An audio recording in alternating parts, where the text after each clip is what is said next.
অসুস্থ হলে যেমন আপনি ডাক্তারের কাছে যান, আমার কাছে আসেন না ঈমানের পরামর্শ নেওয়ার জন্য। যারা ঈমানের গবেষক, যারা ইসলামের গবেষক, যারা কোরআন সুন্নাহর গবেষক, যারা কোরআন সুন্নাহ নিয়ে দীর্ঘটা দিন গবেষণা করেছে, ওই গবেষকদের কাছে যদি আপনি না আসেন রোগে ভালো করার জন্য, আমার কাছে ওষুধ নিলে যেমন আপনার জীবন চলে যাওয়ার সম্ভাবনা আছে, ঈমানওয়ালার প্রশ্ন পরামর্শে আসলে ঈমানের ব্যাপারে আলেম ছাড়া, গায়রে আলেম ছাড়া, যুক্তিতর্কবাজ আর এলাকার পাতি নেতা মুরব্বী নামাজি অমুকি তমুকির কাছে ঈমানের মাসলা নিতে গেলেও কিন্তু আপনার জিন্দেগি দুনিয়াতেও বরবাদ, আখিরাতেও বরবাদ। কথা বলেন ঠিক কিনা? কখনো মুনাফিকদের সাথে থাকতে পারে না, কারণ পৃথিবীতে ইসলামকে কাফেররা যতটুকু আক্রমণ না করেছে, এই নামধারী কুলাঙ্গার মুনাফিকরা এর চাইতে বেশি ক্ষতি করেছে।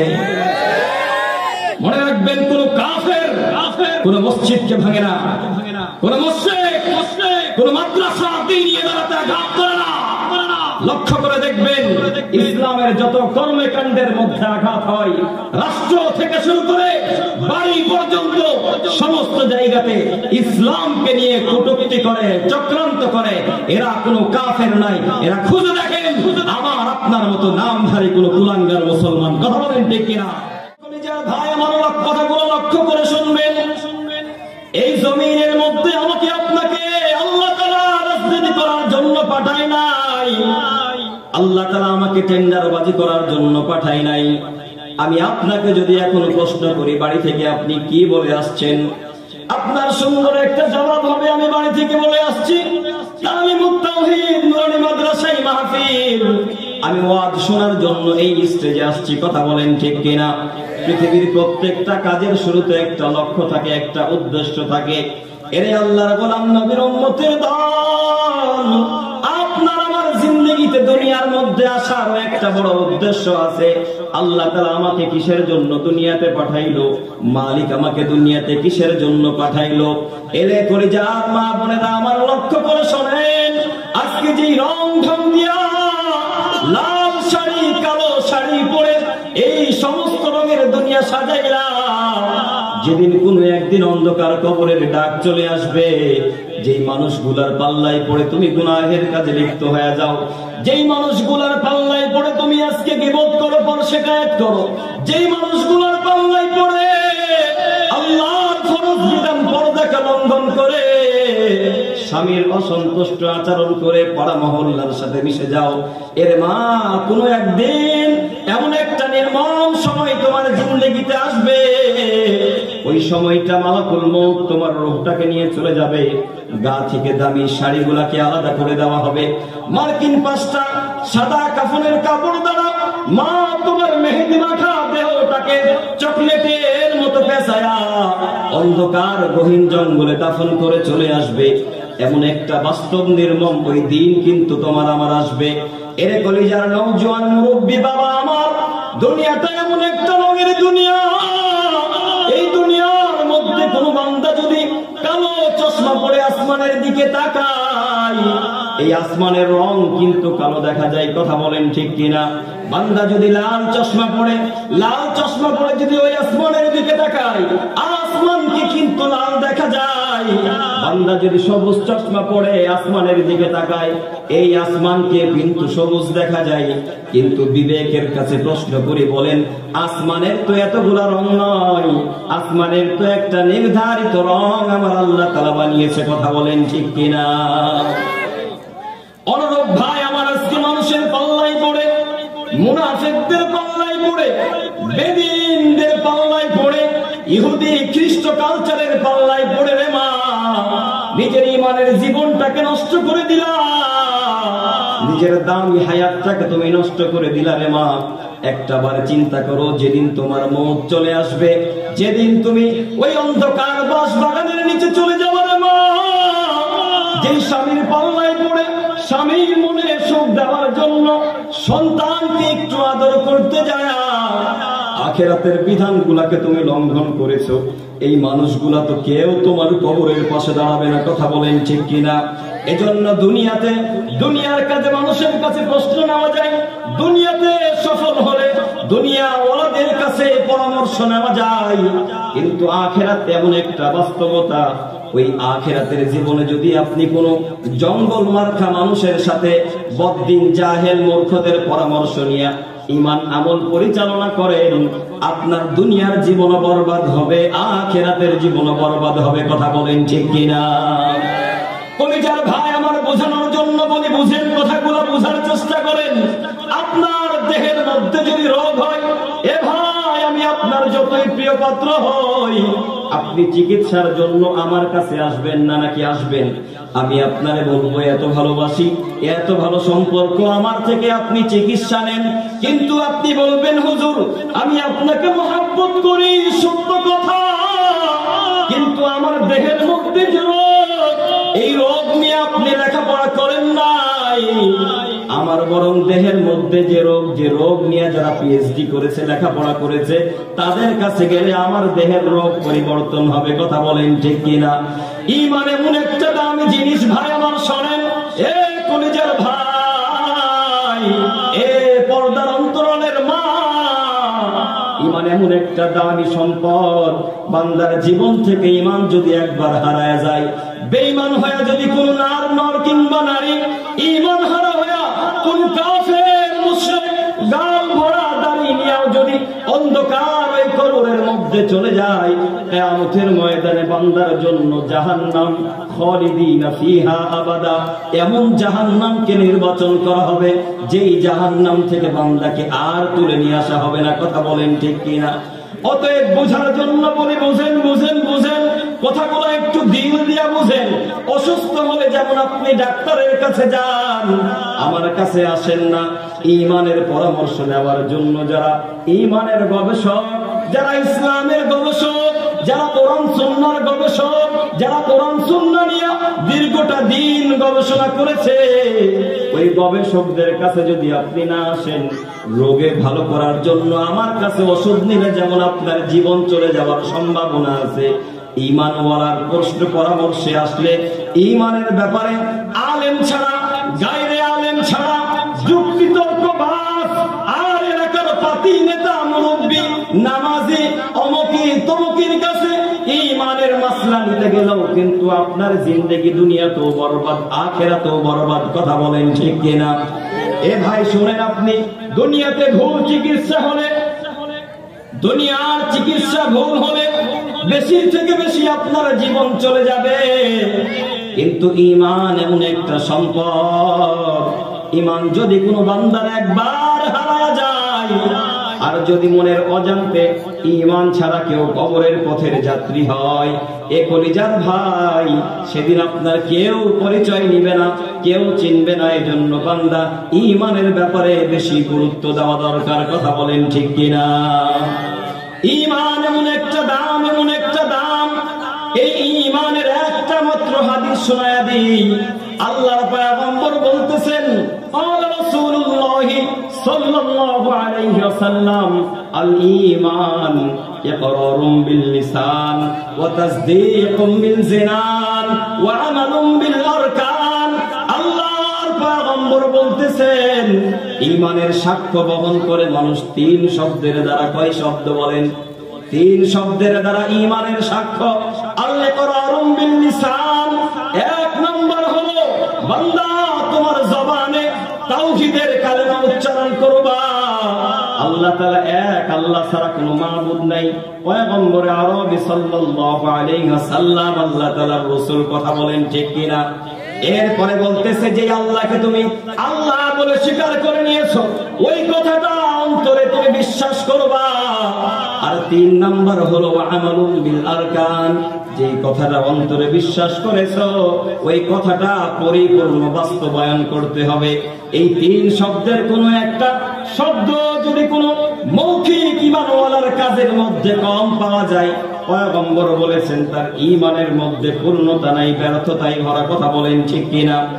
এখন আমি আপনাদেরকে বুঝাইতে চাই, যারা বলেছে লা ইলাহা ইল্লাল্লাহ, আল্লাহ ছাড়া আমার কোনো মাবুদ নাই, লা মাহবুবা ইল্লাল্লাহ, আল্লাহ ছাড়া আমার কেউ প্রেমিক নাই, ওই বান্দা দুনিয়ার কোন নাজায়েজ নাপাক কাজের পিছনে দৌড়াতে পারে না।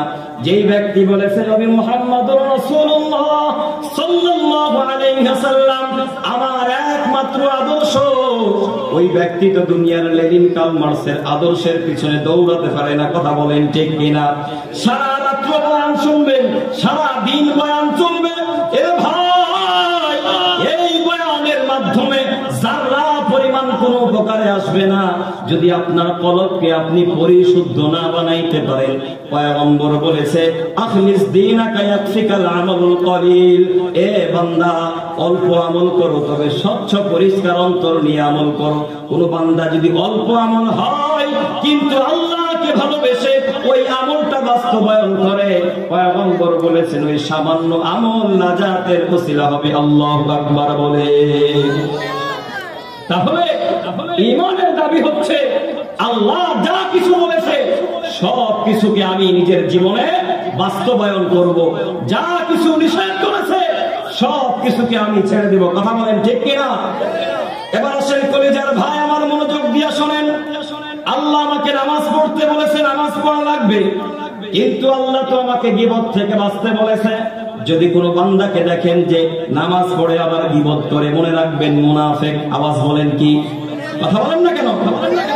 সহিহ বুখারীর বর্ণনার হাদিস শোনায় দেখেন, মুনাফিক শুধু 1400 বছর আগে ছিল এমনটা নয়, মুনাফিক কিয়ামত পর্যন্ত থাকবে।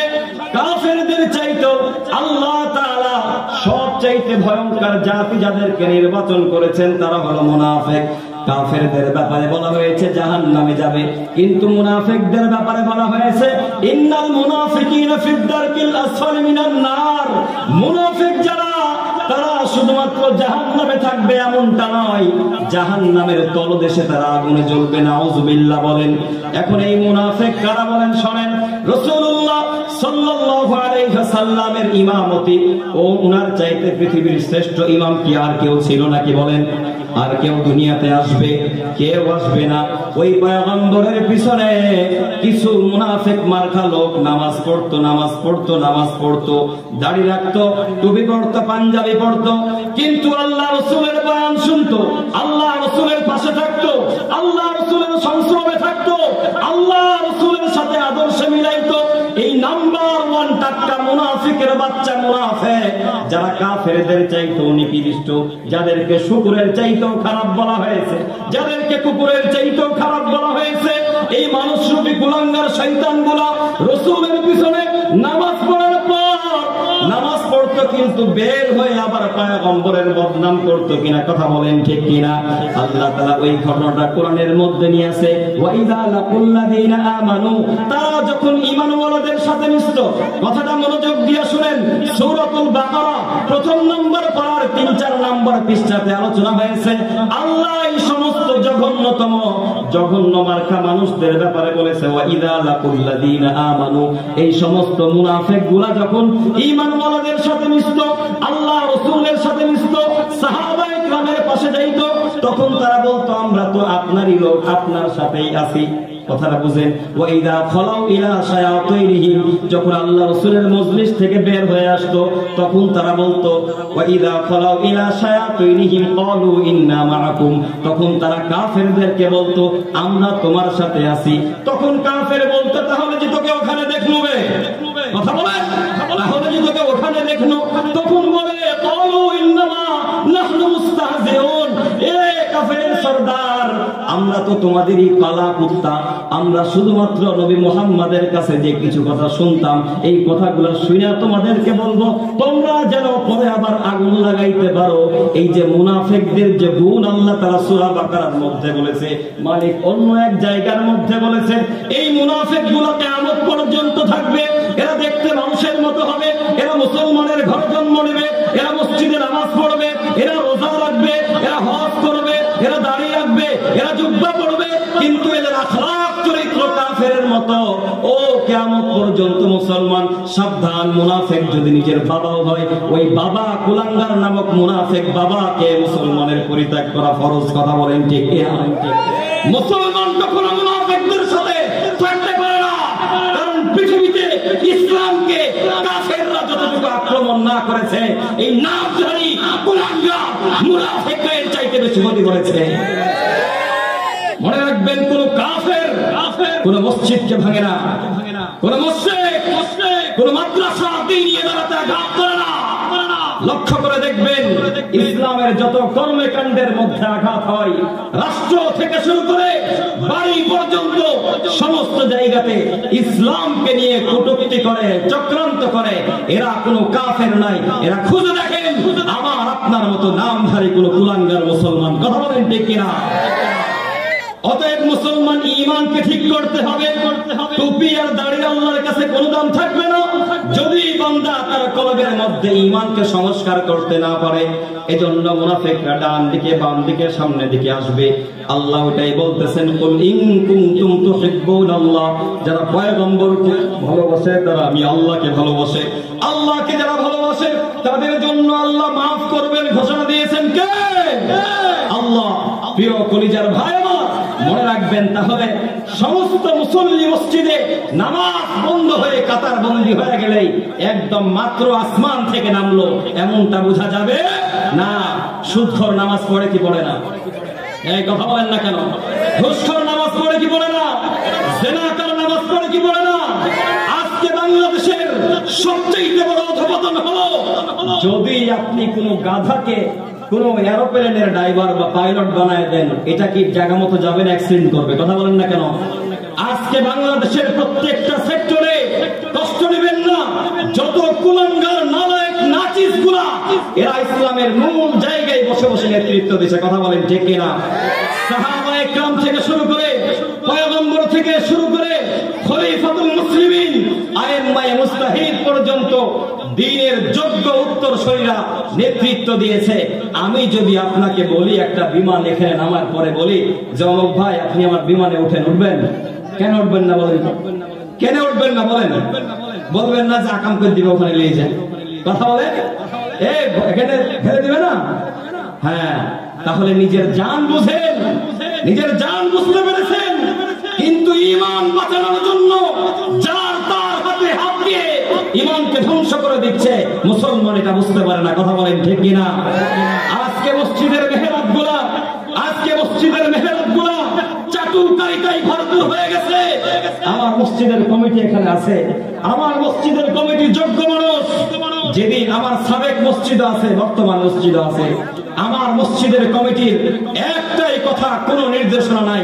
আমার সাবেক সভাপতি আছে, বর্তমান আছে মনে হয়, ওনারা বলছে হুজুর আমরা নামাজ পড়ি আল্লাহকে পাওয়ার জন্য, আমরা নামাজ পড়ি আখিরাতকে বাঁচানোর জন্য, আর আখিরাত পরিচালনার মূল মারকাজ হচ্ছে মসজিদের মেহরাব। অতএব মসজিদের মেহরাবে বসে যেই কথা বললে সমস্ত মুসলমানের উপকার হবে, এমন কথা আপনাকে মেহরাবে বলতে হবে। কোন সভাপতি, সেক্রেটারি, ঘুষখোর, সুদখোর, চোর, ইয়াবাখোর, গাঁজাখোর, ড্রাগসের ব্যবসায়ী চোখের দিকে তাকিয়ে মুসলমান ইমাম কখনো মেহরাব থেকে কথা বলতে পারে না। কথা বলেন ঠিক কিনা? যখন দেখবেন কোন মসজিদ কিংবা মাদ্রাসা এর নেতৃত্বে কোন 2 নম্বর মানুষ দাড়ি, জুব্বা, টুপি পরে বসে গেছে, বেশি দূরে যাওয়া লাগবে না, একটু পরেই অ্যাক্সিডেন্টের সম্ভাবনা আছে। কথা বলেন ঠিক কিনা?